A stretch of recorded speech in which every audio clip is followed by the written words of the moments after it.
There's been a lot of progress on the project. However, it's been done on the last few levels, and I want to keep these as a secret for now. I hope to have a playable demo out by the end of June, but until then, I figured I would do this. A sort of documentary for those wondering what inspired this project, and perhaps a few tidbits from behind the scenes.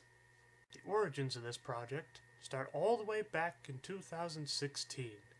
After playing From Russia with Love on the GameCube, I saw a review of the game. The reviewer, named Calvin Dyson, said, "At the time, I did like the direction EA were taking the games. Me and my friends would talk about how awesome it'd be if they did the next one with Roger Moore, a game dedicated to The Spy Who Loved Me, or Moonraker would have been awesome." I personally thought Moonraker would have been the best movie to video game transition, and imagined what that would look like. The only thought I had was a level in which Bond would have to shoot his way out with a double-barrel shotgun and snipers all in the trees. Fast forward to December 12th, 2018, more or less. At this point, I have been in love with and played Goldfinger 64 several times. My most recent playthrough of the game was on console through a reproduction card. I first heard of the game from a stream by Grassloo00. I hope I'm saying that right. After finishing the game again, I wanted to see how a master would have played through it, and maybe prove how hard some of these levels are. In the stream, there was this comment. I thought about it for a little bit. My first thought was, now I can have that Moonraker game. It'd be in first person, but better than nothing, I guess. Then I started recounting the events of the movie, and thought it may be a bit too slow-moving for an action-packed first-person shooter. Plus, Nightfire seemed to explore a lot of the themes in Moonraker already. I thought of other Roger Moore movies, but kept coming back to The Spy Who Loved Me. The more I thought about it, the more I wanted to play it. My initial idea was to come up with a few level designs, which would start up the conversation. In turn, the game would then be the next project of the GoldenEye modding community. I then set out to work, looking really closely at scenes from the movie and designing top-down levels based on them. The first was the pre-title sequence. It didn't seem like the footage was going to help here, so I made a basic setup. A snowfield with mounds and cabins, laced with enemies along the way. While making the level, I thought of how the first level of GoldenEye was, the player starting in a wide open space as a way to get familiar with the controls. This is then followed by the first enemy of the game. The thought process was having the player go through a tutorial without having them know it. With level 1 complete, I then went to the next easy scene in the transition, the battle with Sandor in Egypt. This would eventually become level 3. For this one, I felt a connection with, and wanted to be sure I got in all the right details. The next level would eventually be level 5. This is the scene where Bond goes into the Majaba Club to find the microfilm vendor dead. The next date on the calendar was February 2nd of 2019. All these designs were compiled and shown in a video, along with a mock-up of a new intro and mission screens. Shortly after publishing the video, I then attempted using the GoldenEye editing tools to bring these designs to life. I had no success, and decided to prototype some of these levels with the Time Splitter's Future Perfect level editor, working on more designs along the way. At this point, I made a Discord to encourage conversation of the subject. I was able to get one person shortly after. Neither of us knew how to get started. Plus, this other person was involved with other projects at the time. March 30th, 2019, these extra level designs and prototyped levels were compiled into another video. Then we kind of skip ahead to April 6th of that year. Other than a few stray comments, there wasn't really any activity on the project outside of my videos, and I wanted to reach out to the modding community itself.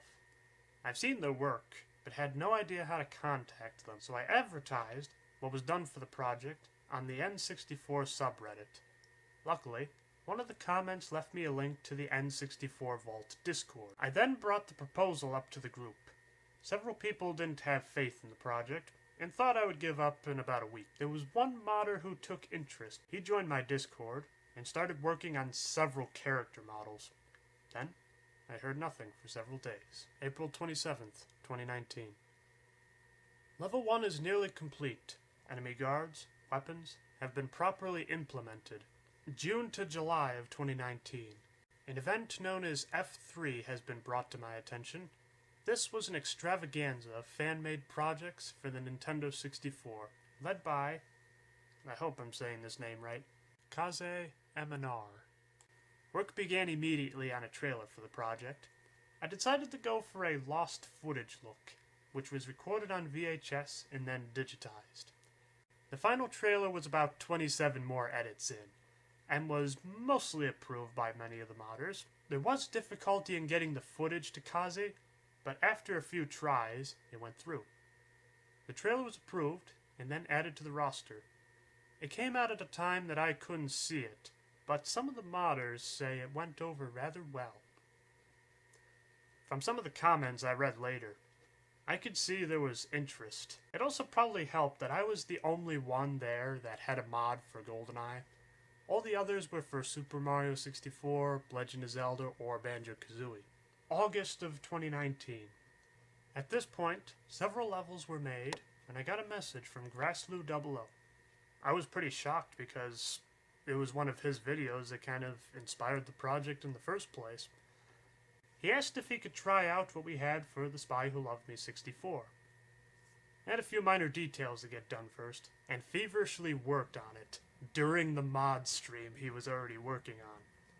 After getting it to a stable point, I sent him a message, and he was able to get the mod for the video. This time, I was able to watch the video live. Once again, there was support for the project, with many wanting to see more. Skip ahead to March 2020, this year. At this point, levels 1, 2, 9, and 10, with only one of them in my eyes as complete. For level 13, the modder's machine had died, and what progress was made had been destroyed. April 2020. Last month, really. The spread of this COVID-19 virus has helped out substantially with the progress of this project. 3 more level makers have been able to start with 3 more levels. 2 of them have been part of the group for several months, but have now only had the time to start doing this. The third had expressed interest in the project, but wanted to finish up his own first.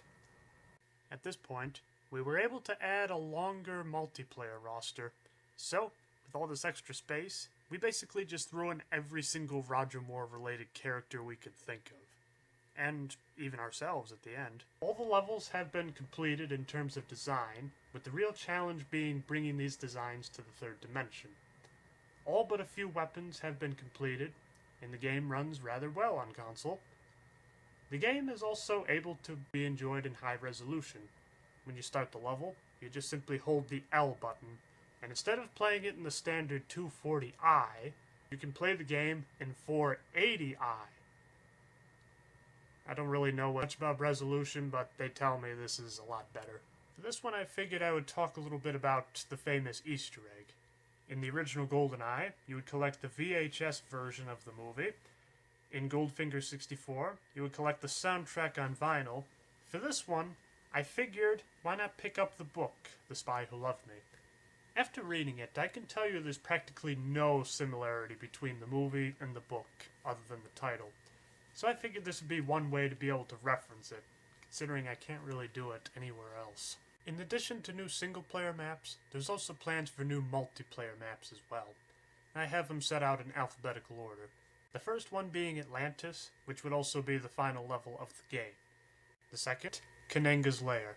The epic climax in Live and Let Die, where you'd have to fight around the shark tank, as well as the giant underground drug facility. After that is what's known as the Enigmatic, which is basically our take on the complex. The next one would be the Funhouse, which is the first bonus level of the game. The next would be the Hotel. This is also a level in the game. I believe it's 15 offhand. It'd basically be a bare bones, take away all the guards, add body armor and weapon pickups, and there you go. This next one I'm rather particularly proud of. Call it the Libya Mansion. Essentially, in level 10, the mansion itself is basically just kind of the art assets of that level, but condensed in the one giant mansion. The idea of a faded splendor sort of map.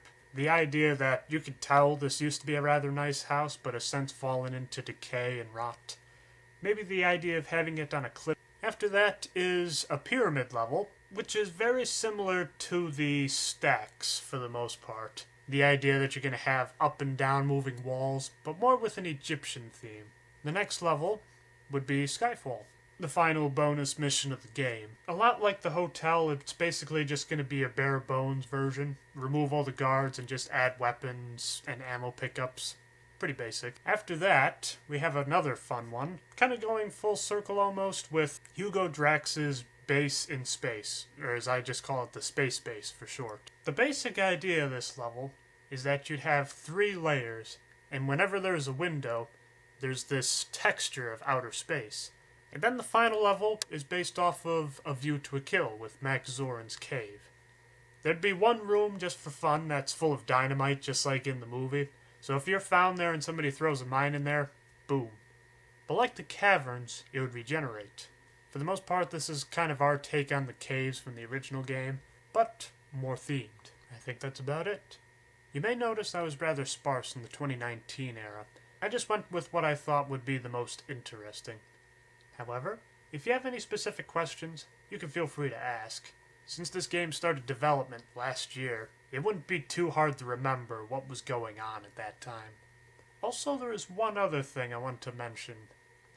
There is another group of modders out there laying the groundwork for another big epic game like this, in the style of The Living Daylights. I hope to give you more details as they surface. Well, till next time, keep having fun.